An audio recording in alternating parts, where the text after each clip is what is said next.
Hi, welcome to another episode of Hot Takes. Labour are wheeling out the failure monkey again. Nandy has been sent out to talk about the BBC, in particular about the licence fee. Even she has said that it is unsustainable and even worse, it's unenforceable. She's saying that so many people now just refuse to pay it and there's very little that anyone can do. The way that it's set up means it's virtually impossible to bring a prosecution unless someone actually admits that they are watching BBC television without a licence. She was also questioned on why it is such a misogynistic tax, if you will. Of all the people prosecuted, 78% of them are women. Why is it so high? Well, it's because the BBC basically target single mothers.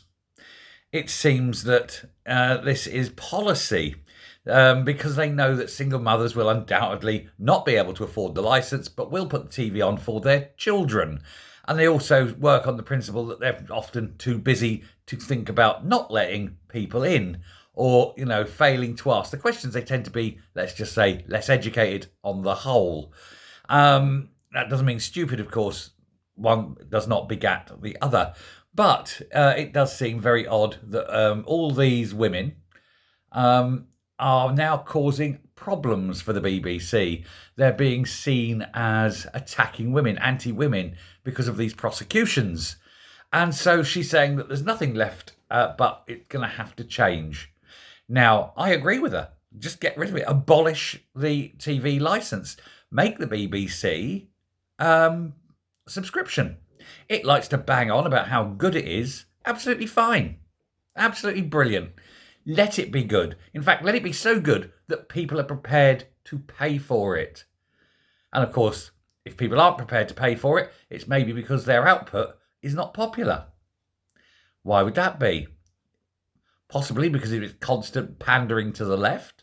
Who knows? But, make it there. Make it something that you buy if you want.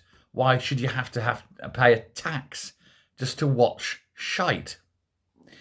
If it makes good stuff, fine. You'll pay for it. If it doesn't, fine. Don't. They could even do it on a fee basis per each programme. So let's say that, a new Attenborough something or other comes out. You don't want to pay for the whole of the BBC, but you want to see that, fine. And the BBC say, oh, yeah, you can watch this, cost you £2. There's many things that you'd be willing to pay £2 for to watch. It's not an issue, is it? But you don't mind a £2 thing, but you're not going to pay £175 to watch all the rest of the shit. There you go. These things matter. Why not go that route? But of course, that's not the route that the government are likely to take. They're likely to put it onto something like your rates, which means you're forced to pay for it, even if you don't want it or watch it. That's exploitation at worst, isn't it? You're forced to pay for something that you don't want. Give people a choice. Let them choose whether they want it or not. Thanks very much. Bye.